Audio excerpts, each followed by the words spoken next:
Hello and thanks for checking out ChartGuys.com. We're proud to be one of the most successful technical analysis communities online, teaching you the skills to become a more confident, effective, and informed trader.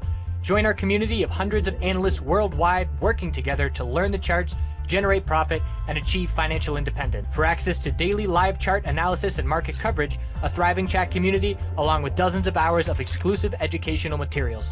We look forward to seeing you. Let's check out some charts. Checking in on the US MJ sector, so we have things a little bit all over the place as far as different setups, whereas the Canadian MJ names have significant correlations all to each other, as the CGC leader, in my opinion, still the leader, definitely can be up for debate in the future based on fundamentals and earnings going forward, but as of right now, I believe that correlation is still very significant. So we have a lot of names doing the same thing on the daily time frame there. GWPH would fit in with that same correlation, just in terms of the weakness, the bounce attempt, and the potential of the daily bear flag at this point. If we were to drop down on Tuesday and break 140, the odds of it being a daily bear flag would increase significantly. If we do not, and if the bulls can follow through with a bit more bounce, then they'll start creating enough space where we can anticipate the higher probability that a daily higher low will be able to follow through whenever this bounce does top out. So that's what we're going to be watching in the short term, as far as pretty much everything, anything under 157 is just a daily lower high. So the question right now is it going to be a bear flag on the daily, or can the bulls create enough space to hope for a higher low to take place? IIPR with an all-out dump. So the weekly uptrend has now been lost for the first time in a very long time, and that's notable. And the bounce, we saw the weakness as far as not getting to the midway point of the all-time high to the low of consolidation. And as soon as we see that bear break of 97.28, in my opinion, the weakness on Friday is due to stop losses triggering. 97, what did I just say? 97.28, I believe, was that level. When did things get extreme? Right when that level broke. Look at the volume.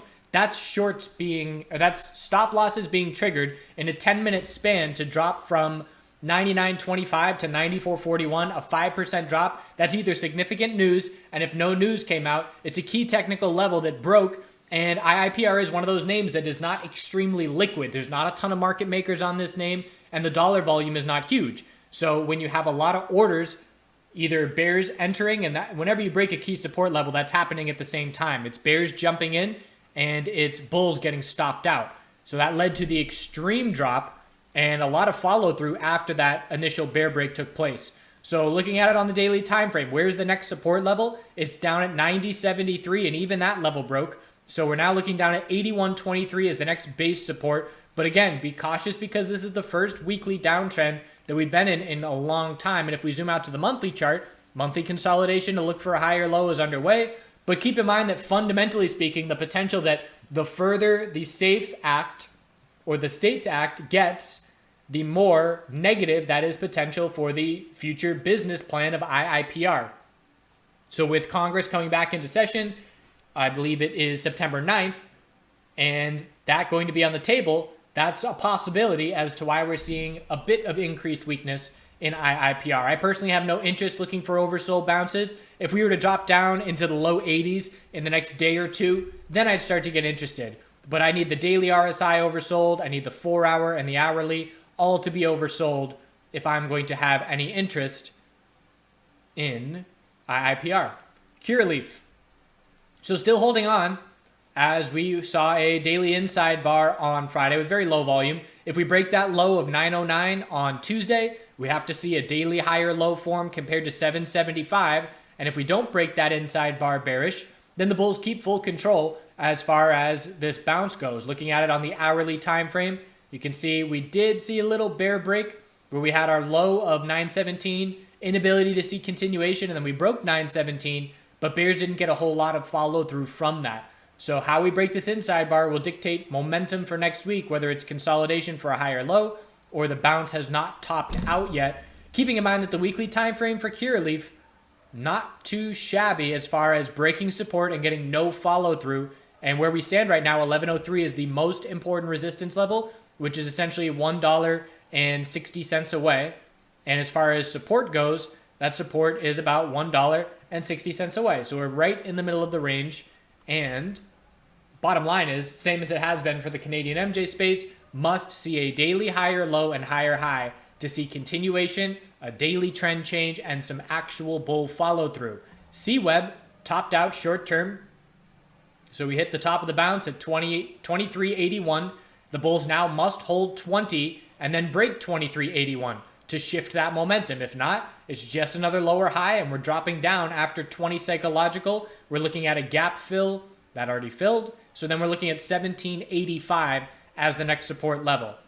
Must change the daily trend, which hasn't happened since we topped out at 30.10. It's just been all lower highs and lower lows.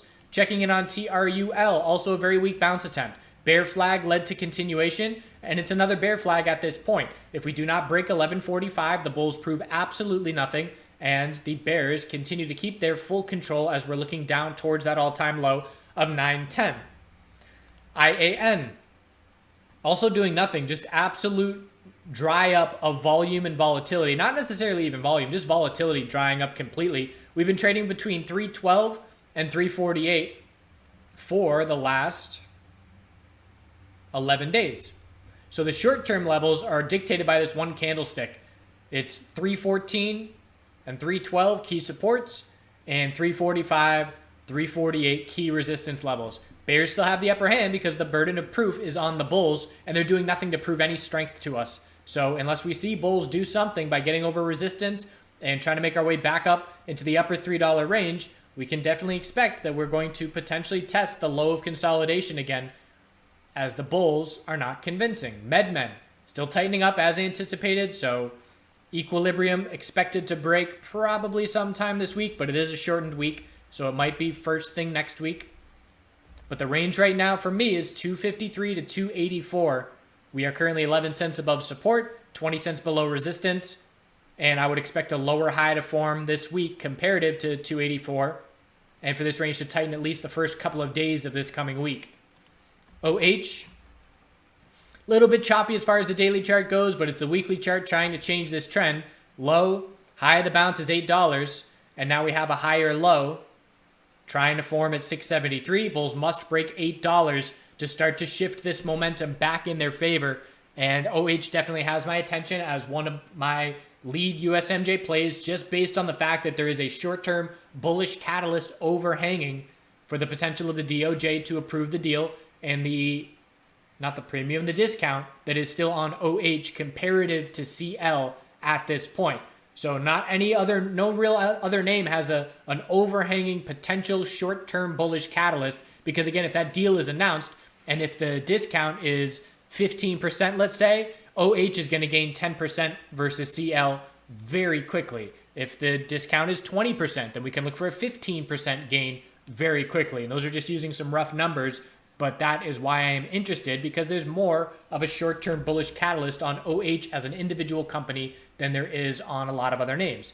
CL, wrong one. So CL on the daily chart, have to see 1035 hold and a break of 1190 in order to change this daily trend with the higher low and higher high. That would give us the weekly higher low, although it's not really clear on the weekly time frame. If I were going to look at a different time frame, it would probably be the 3-day chart. Looking for that trend change with the higher low and then the need for the bull break of 1249. But if we do not see that, bulls don't prove anything. So trying to shift that momentum. The only thing that CL and OH have going for them is that they have a bunch of supports from August still intact, where if you look at a name like IAN or TRUL, there's very little support nearby. At least CL and OH and even Cura and CWeb have some previous support levels from recent action to fall back to. HARV, still trying to follow through with this bounce. Short-term resistance is 660. Really, anything under 782 doesn't prove a whole lot to me on the daily time frame, and I would need to see a clear daily trend change. We did break the low of Thursday on Friday. Not a whole lot of bear follow-through. If we look at it on the weekly perspective, we can say clearly that anything on the weekly under 782 is just a lower high, and there's not a whole lot of support. After 531, we're looking at 5 and then the all-time low. So have to see a shift in momentum to defend the all-time lows. A name like Harv definitely at risk. TRUL and Harv in the same boat as far as not a ton of support before those all-time lows. GTII, daily consolidation underway after the gap and trap on Thursday. So anything above 1041 is a higher low, and the bulls have to break 1226 to change the daily trend. We've already taken out some resistance levels. That's step number one for the bulls, and it has our attention for that reason. But if we do not see the follow through, then we don't keep pressure on the bears and shorts. We don't see continued bull buying pressure, and we don't see a change or shift in momentum from what we've been watching for the last 4 or 5 months. So have to change the daily trend, need the higher low, and then a break of 1226 to see it follow through. KSHB, also a short-term potential little bear flag on the daily, not a very strong bounce. Ended the week with a little daily inside bar. If it breaks bearish, the odds of a daily bear flag increase significantly. If it breaks bullish, then we haven't topped out on the bounce yet. I consider anything under 445 as a clear lower high, with the bears keeping control. CVSI, also not doing anything. Nice big bull move here, gave it all back. And this weekly time frame is a potential bear flag at this point. Looks a lot like the daily chart that we just looked like on KSHB. That's the daily, and there's the CVSI weekly. Exponential resistance for many months. And the daily time frame really just looking at a couple support levels. If we can't get over 389, bulls don't prove anything to us on CVSI. NBEV, also extremely weak. Daily exponential resistance. I would say anything under 358 keeps the bears in complete control. Short-term support is just 282, and if that level were to break, there is no support under that level. And the fact that we've broken the lows from November 2018 is certainly a red flag, because if we look at the monthly chart, it's a high, low of consolidation, lower high, and lower low. PYX, dumping on the daily chart. Significant move from 1180 all the way up to 16, and now giving a ton of that move back. So we never saw any kind of convincing daily trend change. You could call this little move right here a little higher low and higher high, and I wouldn't argue with you. But again, I want to see a lot of clear space in between my pivot points for daily trend changes from prolonged downtrends. And that little one-day pullback is not what I'm talking about. So 1180, actually we got another support here, 1291 and then 1180, and $16 is clear resistance. The weekly time frame on this bounce is just a lower high. Bulls have to change some trends. ZYNE, choppy on the daily, so I zoom out to the weekly for some more clarity. And the weekly chart is still favoring the bears. But the bulls can hold 941 and break 1251 to change the weekly trend. That would absolutely be notable if the bulls could pull that off. So knowing that, wow, look how similar the last 4 weeks are to the last 4 days, just as far as the pullback and the little bounce attempt. If the bulls can change the daily trend with a little higher low and then a bull break of 1110, the odds of the weekly higher low being set and the potential trend change increase significantly. But again, I don't like the choppy action here on the daily chart. We saw low, high, higher low, higher high, breaking support. So not the kind of follow through that the bulls would hope for after a daily trend change.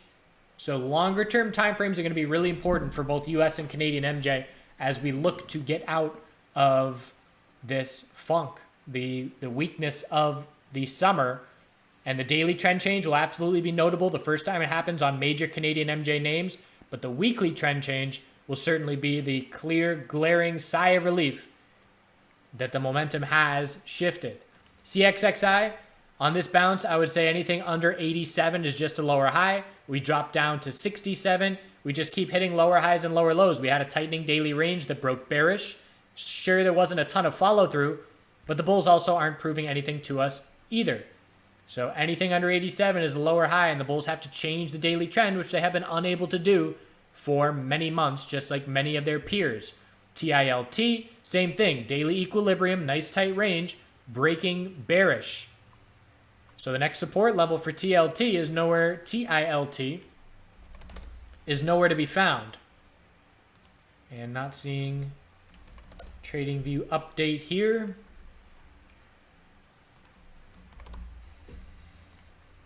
So for TILT, the weekly time frame just straight across and then further weakness. And there's just no interest in this stock. Again, if we're not seeing interest in the leaders in a high risk, high reward space, the highest risk and highest reward individual names in a high risk, high reward sector are certainly not going to be getting much attention. So when sentiment does shift, we will see percentage moves on these names. They're definitely worthwhile, but the question, or I should say the key word, is when the sentiment shifts, as it certainly has not at this point. So I appreciate you tuning in. I am most interested in OH in the short term with MedMen's clear tightening daily pattern as well. Going to be watching Curaleaf. Keeping in mind the Curaleaf is the USMJ sector leader just as far as their market cap and their exposure on CNBC and their familiarity with the herd at this point because they're getting exposure on CNBC. So Curaleaf changing the weekly trend as it's attempting to do. If they could pull that off in the next couple weeks, that would be a key for the sector as well. So we'll see how September goes as we get back into the government doing some stuff slowly. We'll see if any of these bills get through the House as they are anticipated to. It's really the Senate that is the hurdle that we are looking towards. Trump this past weekend did just affirm what he has said in the past, saying that he's down to leave it up to states to choose their own decisions as far as marijuana regulation. But the question is, will they make it a favorable business environment by supporting these bills? And it is the Senate that is led by the Republicans that's going to have the biggest issue. And I do believe that the market is probably pricing it in to fail the Senate. So if we do start to see shifts in the probability of these bills going through the Senate, I do believe the sector will react accordingly. So thanks again. Do good things out there, and we'll see you Tuesday.